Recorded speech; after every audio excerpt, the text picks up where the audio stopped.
আজকে আপনাদের নিয়ে এসেছি মালয়েশিয়ার রাজধানী কুয়ালালামপুরের সবচেয়ে জনপ্রিয় জায়গাগুলোর একটিতে। চারিদিকে অসংখ্য মানুষ, কেউ হাঁটছে, কেউ জগিং করছে, কেউ পরিবার নিয়ে ঘুরতে এসেছে, আবার কেউ সুন্দর মুহূর্তগুলো ক্যামেরা বন্দি করছে। কিছুক্ষণ হাঁটলে চোখের সামনে ভেসে উঠবে বিশ্বের বিখ্যাত পেট্রোনাস টুইন টাওয়ার।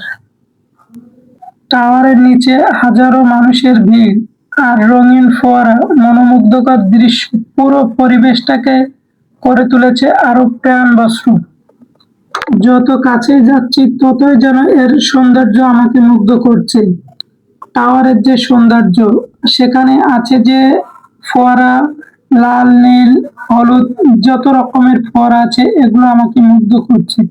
চলুন তাহলে আমরা শুরু করি আমাদের সেই মূল ভিডিও থেকে। আজকেই দেখবো মালয়েশিয়ার টুইন টাওয়ার। আসসালামু আলাইকুম বন্ধুরা, সবাইকে স্বাগতম আমরা আজকের নতুন ভ্রমণ ভিডিওতে। আজ আমরা ঘুরতে এসেছি মালয়েশিয়ার রাজধানী কুয়ালালামপুরের হৃদয়ে অবস্থিত বিশ্বের অন্যতম বিখ্যাত স্থান পেট্রোনাস টুইন টাওয়ার এলাকায়। আমাদের যাত্রা শুরু হচ্ছে কুয়ালালামপুরে যে কনভেনশন সেন্টার আছে সেখান থেকে। এই জায়গাটি শুধু বড় বড় আন্তর্জাতিক অনুষ্ঠান বা প্রদর্শনের জন্য নয়, বরঞ্চ এর চারপাশের সৌন্দর্য, পরিবেশ খুব জনপ্রিয়। চারিদিকে সবুজ গাছপালা, পরিষ্কার পরিচ্ছন্ন রাস্তা আর মনোরম পরিবেশ যে কাউকে মুগ্ধ করবে। এখন আমরা ধীরে ধীরে হেঁটে টুইন টাওয়ারের দিকে এগিয়ে যাচ্ছি।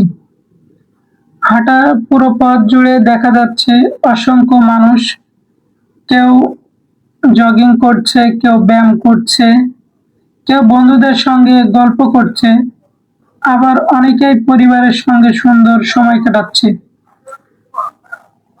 পর্যটকদের হাতে ক্যামেরা আর ফোন, চেষ্টা করছে এই সুন্দর মুহূর্তগুলো স্মৃতি হিসেবে ধরে রাখতে। আশা করছি আজকের এই ভিডিওটা আপনাদেরকে ভালো লাগেছে। যদি ভিডিওটি উপভোগ করে থাকেন তাহলে একটি লাইক দিন, আপনার মতামত কমেন্টে লিখে জানান, আর আমার চ্যানেলটাকে সাবস্ক্রাইব করে পাশে থাকবেন, বেল আইকনে ক্লিক করে দিয়ে যাবেন।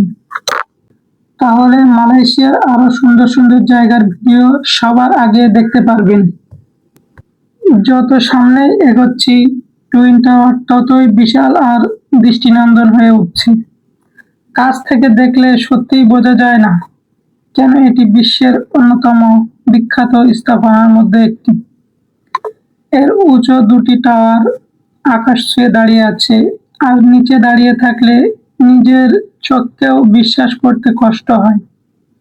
এখন আমরা পৌঁছে গেছি টুইন টাওয়ারের নিচে। এখানে চারিদিকে হাজার হাজার মানুষের ভিড়। পৃথিবীর বিভিন্ন দেশ থেকে আসা পর্যটকরা এই সৌন্দর্য উপভোগ করছে। কেউ সেলফি তুলছে, কেউ ভিডিও বানাচ্ছে, আবার কেউ শুধু দাঁড়িয়ে এই অসাধারণ দৃশ্য উপভোগ করছে। সবচেয়ে আকর্ষণীয় বিষয় হলো সামনে থাকা রঙিন ফোয়ারা। লাল, নীল সহ নানান রঙের আলোর সঙ্গে ফোয়ারার পানি যখন উপরে ওঠে আবার নিচে নেমে আসে, তখন পুরো পরিবেশ যেন আরো জীবন্ত হয়ে ওঠে।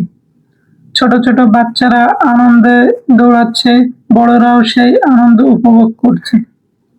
সন্ধ্যার সময় আলো আর পানির এই সুন্দর সমন্বয় সত্যি অসাধারণ একটি অভিজ্ঞতা। এই জায়গায় দাঁড়িয়ে মনে হয় কুয়ালালামপুর শুধু আধুনিক শহর নয়, এটি এমন একটি শহর যেখানে প্রাকৃতিক স্থাপত্য আর মানুষের প্রাণ চাঞ্চল্য একসঙ্গে মিশে গেছে। আপনি যদি কখনো মালয়েশিয়া আসেন তাহলে এই জায়গাটি অবশ্যই আপনার ভ্রমণের তালিকায় রাখবেন। আপনারা যখন এই জায়গাটি ভিজিট করবেন তখন আপনারা বুঝতে পারবেন এই জায়গার সৌন্দর্য কতখানি, এই জায়গার চারিপাশটা কতখানি সুন্দর, তারা কিভাবে এটা করেছে। আপনারা যারা এই জায়গায় আসবেন তাদেরকে বলে রাখি, আপনারা এখানে মেট্রো রেলে করে আসতে পারবেন, বাসে করেও আসতে পারবেন, সব ধরনের যানবাহনে আপনারা এখানে আসতে পারবেন, কিন্তু যারা নতুন আসবেন তাদেরকে বলে রাখি, আপনারা যদি গ্রাপে আসেন তাহলে সবচেয়ে বেটার অপশন হবে আপনাদের এটাই। কারণ আপনারা যখন গ্রাপে আসবেন, গ্রাপ আপনাদের একদম ফুল এই যে টুইন টাওয়ারের সেই সামনে আপনাদেরকে নামিয়ে দিবে। আপনারা যদি মেট্রো রেলে আসেন কিংবা বাসে করে আসেন তাহলে একটু আশেপাশে নামিয়ে দিবে, তখন আপনাদেরকে সমস্যা হবে এই জায়গাটা চিনতে। তার জন্য যারা নতুন আসবেন তারা গ্রাপে আসার চেষ্টা করবেন। গ্রাপে আসলে একটু টাকা বেশি লাগে, কিন্তু আপনাদের জন্য ভালো হবে সেটাই। এখানে ঘুরতে আসলে আপনাদের বেশি টাকা খরচ হবে না, অল্প কিছু টাকা খরচ হবে, কিন্তু এখানে আসলে এখানকার যে সৌন্দর্য আপনারা দেখতে পাবেন সেটা টাকা দিয়ে কেনা যাবে না।